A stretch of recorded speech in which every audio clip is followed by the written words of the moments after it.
कथी बिनु सुनय गनवाए बाब, कथी बिनु सुनल खराव, कथी बिनु सुनल खराव, कथी बिनु सुनय अयोध्याए बाबा, कथी बिनु सुना श्री राम, कथी बिनु सुना श्री राम, कोइलरी बालक बिनु सुनय गनवाए बेटी, कोइलरी बिनु सुना धनी बाग, कोइलरी बिनु सुना लखराव, सीताराम बिना सुनय अयोध्याए बेटी, सीता बिनु सुना श्री राम, सीता बिनु सुना श्री राम, कहेले राम सुन हो बबुआ लक्ष्मण, चल नाए बबुआ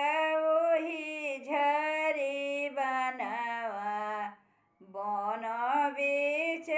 खेली जा शिकार, बन बीच खेली जा शिकार, एक बने गईले दूसर बने गईले, तेसर बनवा मधुरी पियासी, तेसर बनवा मधुरी पियासी,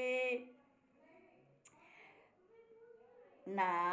देखो ताल नहीं रे देखो पोखरी, ना देखो खन लईनार, ना देखो खन लईनार,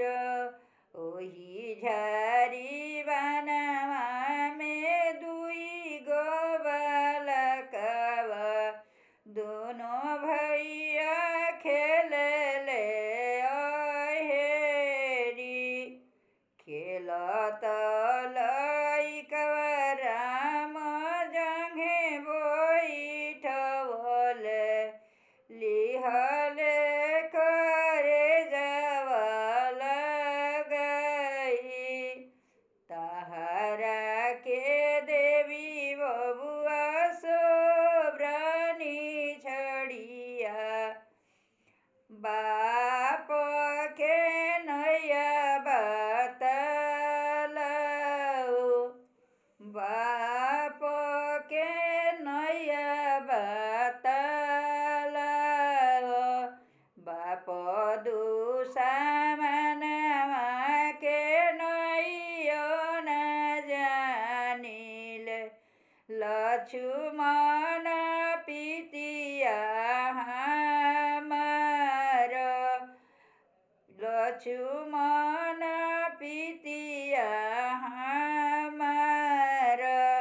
खेलत लइकवा राम जंघे बैठवले, लिहले करे जावा लगाई, तहरा के देवी बबुआ अयोध्या के राज, तना की मायरिया भेट कराऊ, तना की मायरिया भेट कराऊ, बाहरी बा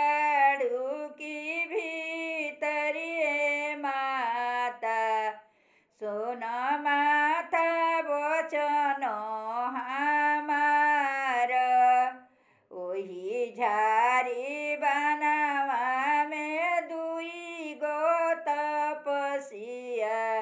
दोनों